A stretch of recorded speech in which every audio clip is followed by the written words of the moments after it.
kebajikan bagi kita semua. Halo semuanya, selamat siang. Yang terhormat Ibu Desti Trianggarini SNM dan teman-teman sekalian, izinkan kelompok kami untuk mempresentasikan hasil diskusi teori biaya produksi. Perkenalkan, nama saya Aisyah Nurkami sebagai moderator, beserta dengan anggota kelompok. Yang pertama ada Khairunisa Lutfiani, ada Mulia, Muhammad Iqbal, dan Silvi Anindya. Materi pertama akan dijelaskan oleh Khairunisa Lutfiani, pengertian dan jenis biaya produksi. Dari sini saya akan menjelaskan pengertian biaya produksi. Biaya produksi adalah seluruh pengeluaran yang dikeluarkan oleh suatu perusahaan atau produsen untuk menghasilkan suatu barang atau jasa dalam periode tertentu.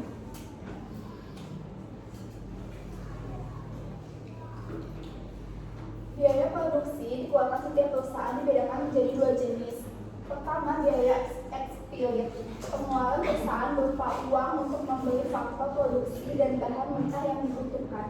Kedua, biaya tersembunyi, perkiraan pengeluaran terhadap faktor produksi milik perusahaan sendiri.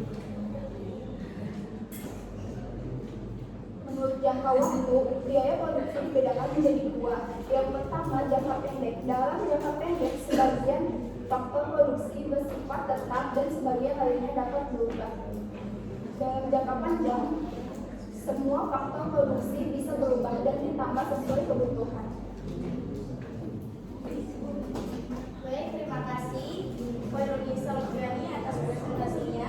Yang selanjutnya adalah saya, yaitu biaya produksi dalam jangka pendek itu dibagi menjadi 8. Saya akan menjelaskan 4 jenis biaya produksi jangka pendek. Yang pertama ada biaya total, biaya tetap total, biaya berubah total, dan biaya rata-rata. Yang pertama biaya total, yaitu jumlah seluruh biaya produksi, di mana rumusnya itu adalah total cost sama dengan total fixed cost ditambah total variable cost. Tolong tabelnya.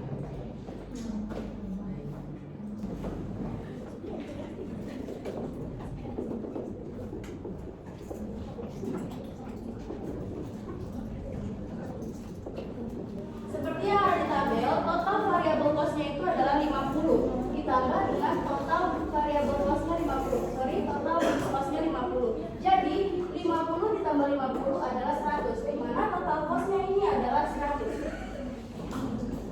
Yang kedua ada biaya tetap total atau total fixed cost, yaitu biaya yang tidak berubah meskipun jumlah produksinya berubah. Contohnya seperti membeli mesin ataupun mendirikan bangunan. Jadi di sini meskipun berapapun jumlah pekerjanya, semuanya itu rata yaitu 50. Jadi tidak ada yang diubah, dan itu dia ini sudah tetap totalnya dan tidak akan pernah berubah totalnya. Biaya berubah total yaitu total variable cost, biaya yang berubah sesuai dengan jumlah produksinya, berbanding terbalik dengan biaya tetap total, yaitu tenaga kerja atau gaji pekerjanya ini 50. Jadi kalau misalnya satu pekerja itu digajinya 50, maka berarti kalau dua pekerja ditambah dikalikan 2 yaitu jadi 100. Lalu yang keempat ada biaya tetap rata-rata, yaitu biaya tetap total persatuan output atau rumusnya average fixed cost sama dengan total fixed cost per Q. Q-nya itu adalah quantity, di mana akan dijelaskan oleh Adam Mulia. Waktu dan tempat kita silakan. Oke, sekarang rumus untuk mencari biaya tetap rata-rata, yaitu AFC sama dengan TVJ. TVJ ini total fixed cost dibagi Q. Q ini quantity. Boleh tahu? Nah, ini nih total fixed cost. Total fixed cost-nya kan 50. Kita tulis 50. Nah, kita tinggal pilih kuantitinya mau yang berapa, misalnya 2 sama dengan 25. Jadi AFC-nya 25. Baris ini AFC-nya 25. Sekarang rumus untuk mencari biaya berubah rata-rata, yaitu AFC, Average Variable Cost. Rumusnya itu AFC sama dengan TVC dibagi Q. Boleh pakai. Nah, TVC-nya mau yang berapa nih? Misalnya 50. Kita tulis TVC-nya 50. Berarti Q dari 50 ini 2. Kita tulis 2. Nah, hasil 50 dibagi 2 kan 25. Nah, AVJ-nya sama dengan 25. Begitupun yang bawah-bawah ini sama.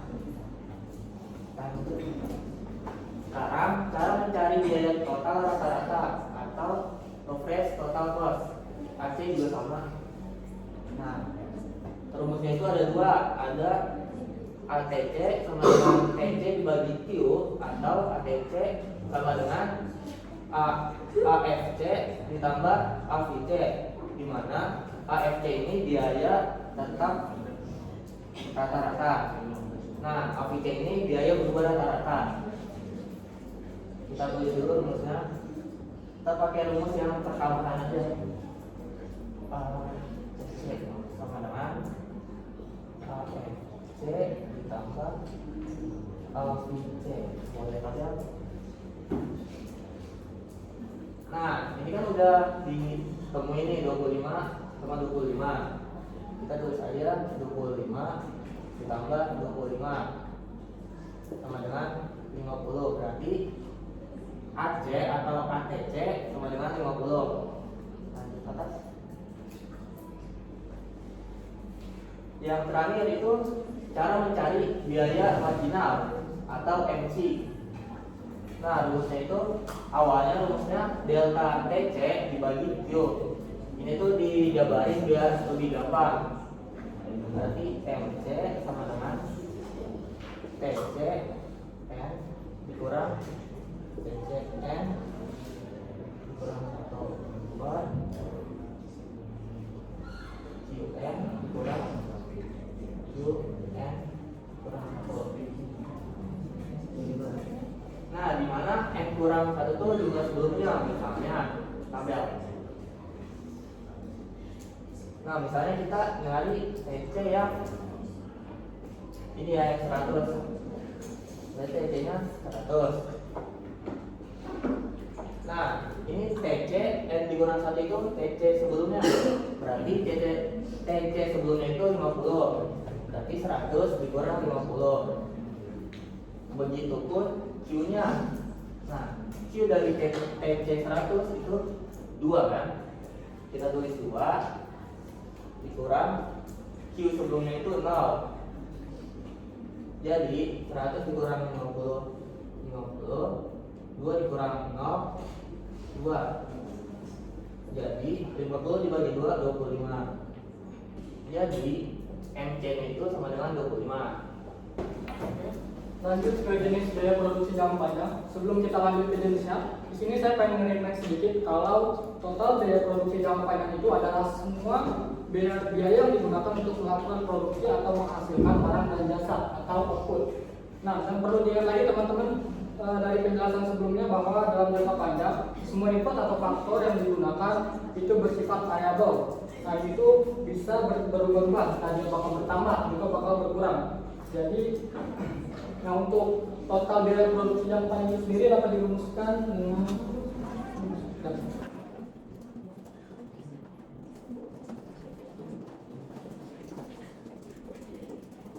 nah, untuk LTC sama dengan LFC ini itu biaya total jangka panjang.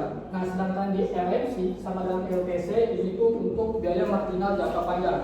Nah, yang terakhir itu ada LAC sama dengan LTC. Ini tuh biaya rata-rata dari jangka panjang itu sendiri. Nah, ini tuh tabel biaya produksi jangka panjang di SAC 1 sampai SAC 4. Kita anggap saja kalau di SAC 1 ini pabrik kecil, SAC 2 ini pabrik sedang, SAC 3 ini pabrik besar, SAC 4 itu pabrik yang sangat besar.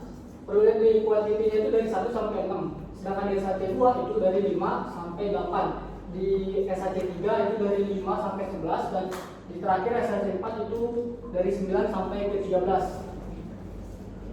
Kurva SAC 1. Nah, di SAC 1 itu yang paling besar itu di angka 20. Yang paling kecilnya itu di angka di 15, di tengah-tengah antara 16 sama 14. Sedangkan di SAC 2 itu dia di bisa mencapai 12 saat produksi 6 unit.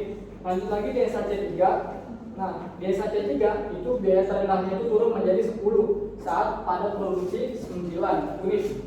Nah, ini tuh titik terendah untuk kurva SAC. Nah, yang terakhir ini di SAC 4, jika pabriknya ini dibuat terlalu besar, maka biaya terendahnya ini justru naik lagi menjadi 11,5 pada produksi 10 unit. Nah, dari kesimpulannya ini, tabel ini tuh nunjukin kalau dengan memperbesar skala produksi dari yang terkecil ke sedang lalu ke yang besar, dari SAC 1 ke SAC 3, itu perusahaan bisa mencapai biaya per unitnya itu lebih murah. Namun ada batasannya. Jika terlalu besar di SAC 4, biayanya justru akan naik lagi.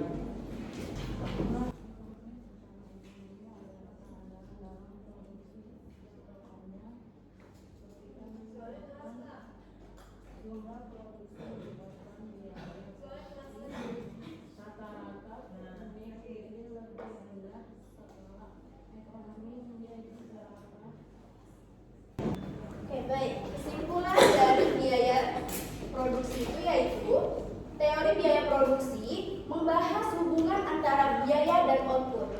Biaya terdiri dari biaya tetap dan juga biaya variabel. Tujuannya untuk mencapai efisiensi dan juga keuntungan maksimal dalam berbisnis. Jadi kalau misalnya kita mau berjalan bisnis, tapi kalau misalnya kita belum tahu teori-teori biaya produksi ini, kita nggak akan bisa ikut bisnis ini.